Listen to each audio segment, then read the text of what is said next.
Bonjour, on me demande souvent des conseils pour des maquillages de mariage. D'abord, la question est quel look choisir.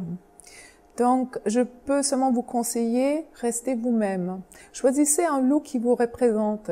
Quel est votre look dans la vie normale? Essayez de juste travailler ce look un peu plus parfaite, belle et raffinée.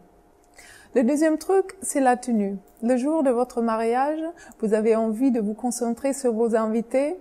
Vous n'avez pas envie de penser aux retouches de votre maquillage. Donc, choisissez des produits et des techniques longue tenue qui assurent que le maquillage tient toute la journée, même la soirée. Donc, ça peut être des fards gras pour les paupières et surtout le mascara waterproof. Pour le fond de teint, j'ai choisi le High Definition Foundation de Make Up For Ever, qui est très joli, dans son fini super fin, et qui va quand même apporter pas mal de couvrance. Et je commence à l'appliquer du milieu du visage vers l'extérieur. Hop là. En étape finale, je vais appuyer vraiment le make-up, le fond de teint dans le visage, comme ça, dans la peau, pour que ça adhère bien. Bon, j'ai bien fait attention de ne pas mettre trop de produit dans les sourcils. Ok, donc maintenant je vais travailler les imperfections et les cernes. Je me sers du Secret Camouflage de Laura Mercier, le numéro 3, que je vais, pour plus de souplesse, travailler avec mon fond de teint. Alors, je mets un peu de fond de teint sur le dos de ma main. Je vais prendre le produit et je vais le mélanger. Ça me donne une texture plus souple, mais avec une très très haute couvrance. Que du coup, j'applique au contour de l'œil. Ok.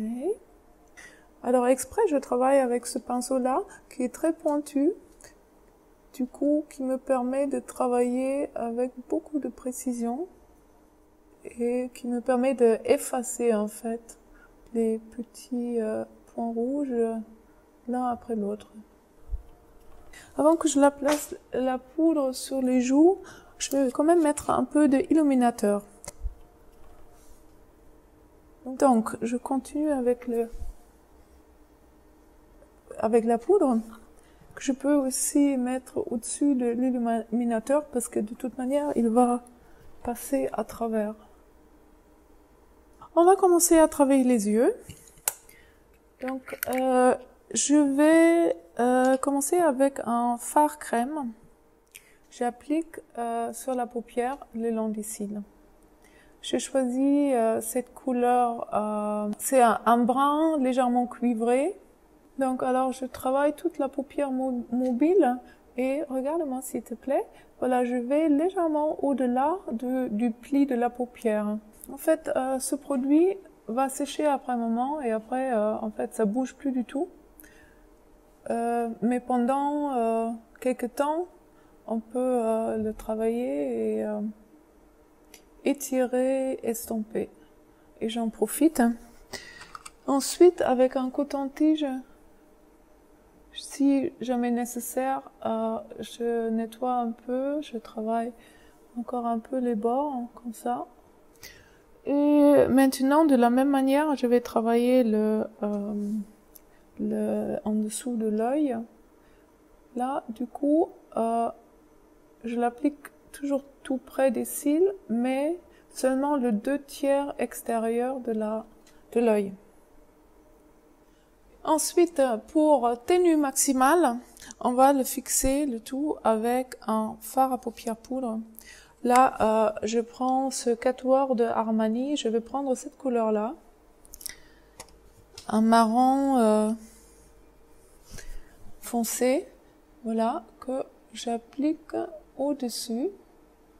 Regarde-moi s'il te plaît, et regarde en haut, voilà, et avec le reste qu'il y a dans le pinceau, je fais dessous de l'œil. Après, je rajouterai une toute petite touche de ce produit de Dior qui est un eye gloss, un doré, et je vais mettre ça ici dans le coin intérieur, et ça m'accroche la lumière et ça va réveiller un peu le regard. Et le regard en haut, s'il te plaît, et je mets aussi un peu de ce produit ici sous l'œil. La prochaine étape, c'est le courbe-cils. Ok, regarde en bas, s'il te plaît. Donc, alors, je vais courber les cils. Hop.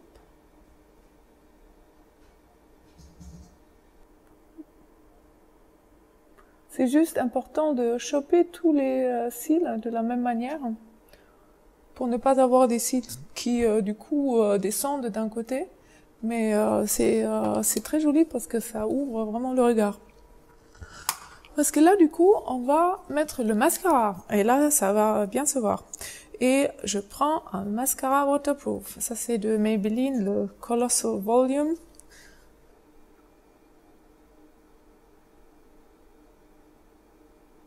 Et encore une fois, on brosse. Ça, c'est pour séparer les cils. Et si jamais il y en a, enlever des petits paquets. Je vais mettre une petite touche de blush. Là, j'ai choisi d'utiliser ce quatuor de Laura Mercier qui s'appelle Coral Red Quad. Et je vais surtout utiliser ces trois couleurs-là. Par contre, je mets pas beaucoup. Je veux pas que ça fasse trop peint. Juste un soupçon là sur le haut des joues. Je travaille un peu vers le bas. En fait, cette couleur-là, dans l'emballage, on dirait que c'est très fort les couleurs, mais sur les joues, ça donne vraiment quelque chose de super naturel et très frais. Pour les lèvres, on va rester dans la même gamme de couleurs. Alors ce rouge à lèvres qui est un rose chaud va très bien aller avec. C'est de NARS, la couleur Niagara. Bon, l'idée de choisir un rose est aussi un peu pour me rendre la vie plus facile au cours de la journée. Parce que ce rose-là, il va être aussi joli quand il est parti à moitié. Je mets vraiment beaucoup de ce produit pour avoir une belle intensité et aussi une meilleure tenue. On peut mettre une toute petite touche de gloss juste ici au milieu qui va encore accrocher la lumière. Mais à savoir que le gloss rend évidemment le rouge à lèvres plus fragile. Je vais utiliser le Eyebrow Compact de Shiseido, donc avec un petit pinceau qui est comme ça, coupé en biseauté. J'applique très peu de produit, juste là où il faut remplir un peu. Donc ça y est, le maquillage de mariée est terminé.